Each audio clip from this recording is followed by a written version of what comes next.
Unicorn Uniform verslo idėja atsirado iš asmeninio poreikio, kaip rengti dukrą į mokyklą. Kiekvieną mėnesį pirkti naują mėlyną sijoną man pasirodė netvaru. O ir vaikai dėvėdami skirtingų gamintojų skirtingo atspalvio drabužius neatspindėjo mokyklos identitetą.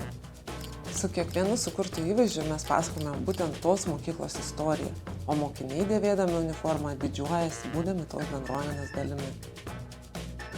Finansavimas yra nenutrūkstama kiekvieno verslo dalis, ypač mūsų verslui, kuris yra sezoninis, labai aktualu susiplanuoti pinigų srautus. Su SME Finance pagalba mums pavyko padvigubinti gamybos kiekį ir pritraukti naujų klientų. Labiausiai man patiko tai, kad man nereikia būti finansų ekspertu. Specialistas įvertinęs įmonės finansinę būklę pasiūlė mums labiausiai tinkantį sprendimą. Tai kokiu žodžiu apibūdintum mūsų partnerystę? Patogu.